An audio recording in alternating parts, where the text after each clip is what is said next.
everyone, welcome to this YouTube channel. My name is Harshita Sharma and in this video हम लोग understand करेंगे that what exactly is JavaScript XML or also known as JSX. Okay, so in this playlist हम लोग React के बारे में understand कर रहे हैं, फिर React के basic और core concepts के बारे में understand कर रहे हैं. ठीक है, so far हम लोगों ने ये सब चीज़ें चेक करी कि React का project कैसे सेटअप करते हैं, React के component क्या होता है, first component किस तरह से आप create करते हो. We set up the Hello World project, हम लोगों ने Hello World रन किया है. ओके, तो कंपोनेंट किसको कहते हैं, कंपोनेंट को इंपोर्ट कैसे करते हैं, एक्सपोर्ट कैसे करते हैं. So understanding all of those thing. अभी we are moving forward and then अभी हम लोग नेक्स्ट फीचर के बारे में अंडरस्टैंड कर रहे हैं which is this one, which is JavaScript XML और JSX. Okay, so let's go ahead and understand कि क्या होता है, क्यों होता है और कैसे यूज़ करते हैं एंड एवरीथिंग. ओके, सो इस वीडियो के अंदर हम लोग 3 मेन एरियाज पर फोकस करेंगे. That why exactly that why exactly do we need JSX. Okay, then we will talk about that what exactly is JavaScript XML. Okay, and then we will talk about that how can we use it. Okay, so to address specifically the why part, let's understand कि अगर हम लोग JSX use नहीं करते हैं, ठीक है, if we do not know the concept of JSX, तो क्या होता है. ठीक है, so let's assume कि आप किसी प्रोजेक्ट पे काम करते हो. ठीक है, you will have one HTML file, आपके पास में एक HTML फाइल होगी, then you will have one JavaScript file. ठीक है, तो हर एक single for each and every single page, web page, क्योंकि जब भी आप किसी वेबसाइट पे काम करते हो एक सिंगल वेब पेज तो नहीं होता है. ठीक है, like each and every website, अगर छोटी से छोटी वेबसाइट भी होगी तो minimum two minimum 4 to 5 web pages तो होंगे ही होंगे. राइट, मतलब इतना हम एक्सपेक्ट करते हैं कि इतनी तो एप्लीकेशन होगी. ठीक है, so for each and every single web page you will have one HTML file. Right, and then उस HTML फाइल पर जो भी फंक्शंस आपको एग्जीक्यूट करने हैं उन एलिमेंट्स के ऊपर, उनसे रिलेटेड आपके पास में एक जावास्क्रिप्ट फाइल होगी और CSS फाइल तो होगी ही. Right, so now you will be having in the same way another HTML file and then another JavaScript file, then another HTML file and then another JavaScript file and then so on. ठीक है, so now ये आपका जो एक connection है वो तो fix है. राइट, कि आपको एक HTML फाइल जो एक जावास्क्रिप्ट फाइल से बात करेगी या फिर उसके बीच में जो कम्युनिकेशन होगा वो तो होगा ही होगा. राइट, क्योंकि जो भी एलिमेंट्स के आप इवेंट हैंडलर्स डिफाइन करोगे सारे सिर्फ जावास्क्रिप्ट फाइल के अंदर ही डिफाइन करोगे. राइट, तो इतना कम्युनिकेशन सिंगल लाइन वाला तो है ही है. राइट, नाउ लेट्स अज्यूम कि अगर मैं किसी बटन पर क्लिक करती हूँ, ठीक है, और वो किसी नेक्स्ट पेज पर मूव होता है और नेक्स्ट पेज पर मूव होने पर मुझे कुछ और फंक्शनैलिटी चाहिए. ठीक है, तो हो सकता है देयर वुड बी चांसेस कि आपको एक HTML फाइल को दूसरी जावास्क्रिप्ट फाइल से कनेक्ट करना पड़े, या फिर इस HTML फाइल को इस जावास्क्रिप्ट फाइल से कनेक्ट करना पड़े, या फिर something like this one, like this. तो अब जैसे जैसे आपका प्रोजेक्ट कॉम्प्लेक्स होता जाएगा ये कनेक्शंस और ज़्यादा नेस्टेड होते जाएंगे कि आपको HTML फाइल्स को जावास्क्रिप्ट फाइल से लिंक करना पड़ेगा और बहुत ज़्यादा कन्फ्यूजन क्रिएट होता जाता है कि किस फाइल के अंदर कौन सा फंक्शन है और कौन सा नहीं है. ठीक है, and you will have to maintain multiple files, क्योंकि अदरवाइज सिंगल फाइल के अंदर you can not keep all the code, तो वो भी it is not a maintained code in that case also. ठीक है, so to avoid this kind of problems of bigger applications of complex application जो कि normal day to day life में हम लोग आजकल देखते ही हैं, इतनी एप्लीकेशंस तो होती ही है. Right, so to avoid these kind of scenarios, React introduced something which is known as JavaScript XML, okay, which is also known as JSX. Okay, so we have addressed that what exactly is why, and now we will talk about that what exactly is JSX. So it is also known as JavaScript XML. ठीक है, और अगर हम लोग simple term से बात करें तो ये क्या होता है, HTML इनसाइड जावास्क्रिप्ट. ठीक है, कि अब आपको इस सिचुएशन में आपको एक सेपरेट HTML फाइल और सेपरेट जावास्क्रिप्ट फाइल बनाने का ज़रूरत नहीं पड़ेगा. ठीक है, आप सिंगल फाइल बनाओगे एक वेब पेज के लिए, या फिर आप ये बोलो कि एक स्पेसिफिक कंपोनेंट के लिए, और उसके अंदर उस एलिमेंट से रिलेटेड जो भी HTML पार्ट है वो आप उस फाइल के अंदर रखोगे. उस एलिमेंट से रिलेटेड जितने भी इवेंट हैंडलर्स हैं, that all those related things also will be kept in the same file only. ठीक है, तो अब इस तरह से जो भी आपका कोड है वो एक सिंगल प्लेस पर ही एग्जिस्ट करता है, एंड और वो आपको बहुत ज़्यादा हेल्प करता है कि आपका कोड मेंटेन रहता है, आप अंडरस्टैंड कर पाते हो. अगर आपको कुछ डीबग भी करना है तो आपको पता है कि हाँ मुझे एग्जैक्टली इसी जगह पर जाना है क्योंकि मैं इस स्पेसिफिक कंपोनेंट को डीबग कर रहा हूँ. ठीक है।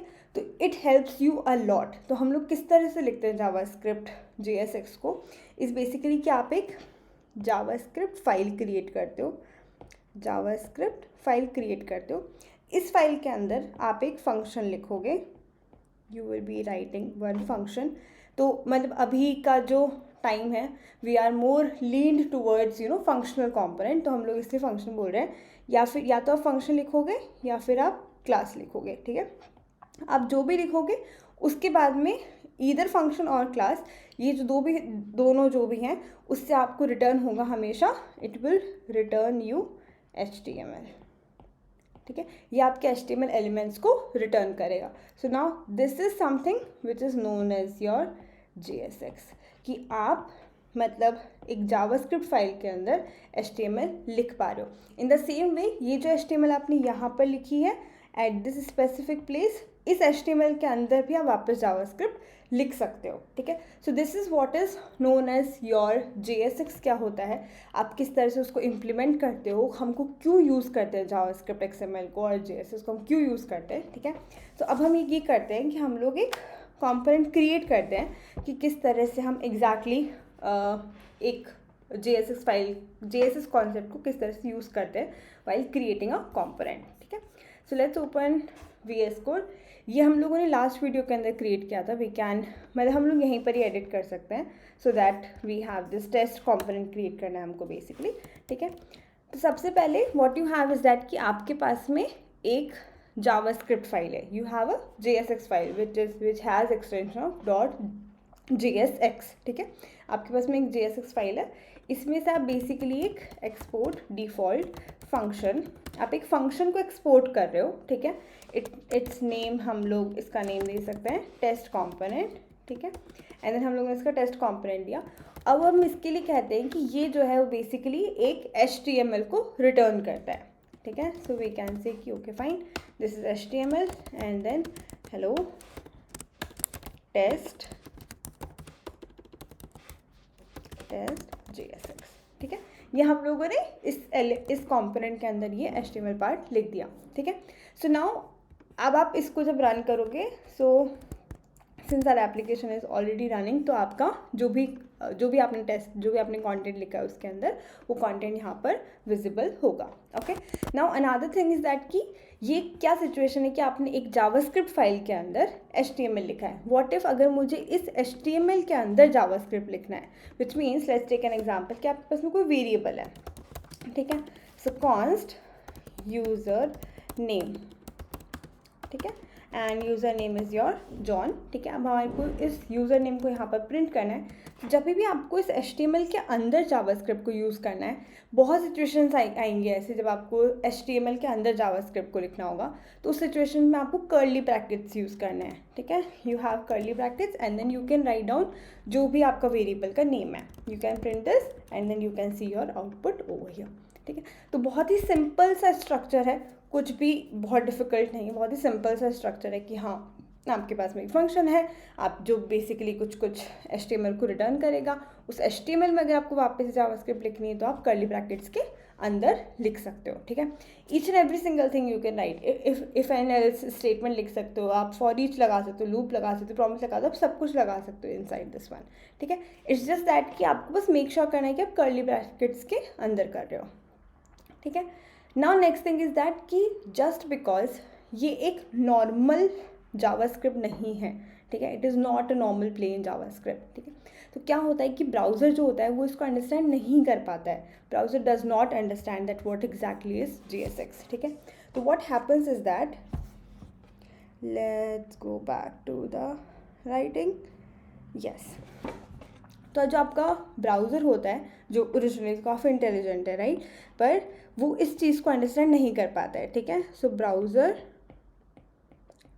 डज नॉट अंडरस्टैंड JSX, ठीक है। अब सिंस ब्राउज़र अंडरस्टैंड नहीं कर पाता है तो हमको क्या करना पड़ता है, इसको कन्वर्ट करना पड़ता है इनटू डिफरेंट फॉर्म्स जो कि आपका ब्राउज़र अंडरस्टैंड कर पाए। तो हमारा ब्राउज़र क्या अंडरस्टैंड कर पाता है, plain HTML, CSS and JavaScript, ठीक है। तो ये रिएक्ट की रिस्पॉन्सिबिलिटी बन जाती है नाउ कि वो जो भी उसने नया फीचर इंट्रोड्यूस किया है विच इज़ JSX, ठीक है, उसने जो भी नया फीचर इंट्रोड्यूस किया है उस फीचर को बेसिकली अब हेल्प करे टू मेक श्योर कि ब्राउज़र उस चीज़ को अंडरस्टैंड कर सके, ठीक है।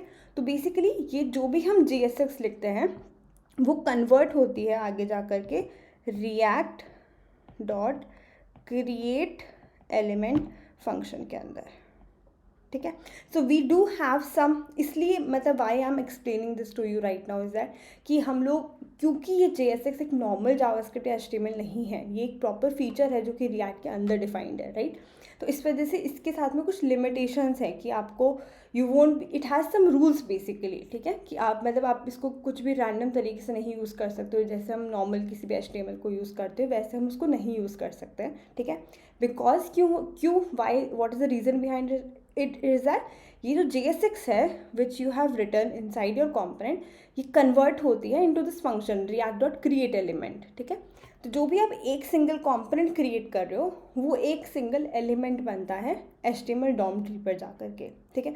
अब आप भले से आपने उस कंपोनेंट के अंदर पूरा पूरा वेबसाइट का पेज लिख दिया है, ठीक है, पर वो जो पूरा का पूरा कंपोनेंट है वो आपका वो एक सिंगल HTML एलिमेंट की तरह DOM के ऊपर जाता है, which is your document object like your web page basically, उसके ऊपर वो एक सिंगल एलिमेंट की तरह जाता है, ठीक है। वंस दिस इज डन, फिर ये ब्राउज़र कर मतलब रिएक्ट डॉट क्रिएट एलिमेंट के बाद में ये एक नॉर्मल जावास्क्रिप्ट के अंदर कन्वर्ट होता है जिससे आपका ब्राउज़र उस चीज़ को अंडरस्टैंड कर सके, ठीक है, और फिर वो फाइनली रेंडर होता है। So we have these two rules, ठीक है, of writing JSX। First rule जो हम कहते हैं वो ये होता है कि आपके पास में एक सिंगल पेरेंट होना चाहिए, ठीक है। You can not have multiple single parent element, ठीक है। So you can not have multiple div tags, ठीक है, एक div and then another div, ठीक है। फिर आप ये नहीं कर सकते हो, you can not do this is not possible, ठीक है। What you can do is that div and then closing div and then inside this one you can write down div like this। तो आपका एक single parent होना चाहिए, this is the rule number 1 of JavaScript XML कि आपका एक single parent element होना चाहिए एक सिंगल कंपोनेंट के अंदर, ठीक है। अनदर रूल इज दैट मतलब कि हम लोग क्लास नहीं यूज़ करते हैं फॉर एडिंग एनी स्टाइलिंग और एनी क्लासेस अगर हमको ऐड करनी है तो हम लोग क्लास यूज़ नहीं करते हैं, we do not use class use नहीं करते हैं, हम लोग यूज़ करते हैं क्लास नेम, ठीक है। तो ये सब चीज़ तो हम वापस पढ़ेंगे बिकॉज हम लोग styling in the React component हम स्टडी करेंगे, ठीक है। But these are the rules of JavaScript XML। Maybe video थोड़ा सा स्ट्रेच हो गया बट या मतलब everything has to be covered, ठीक है। तो मतलब ये सब कॉन्सेप्ट्स हैं inside this one. So I hope you have like the video and if you have like the video please leave a comment below because it really helps me to motivate me to create more videos and yeah, so that's it from my side. Thank you so much for watching.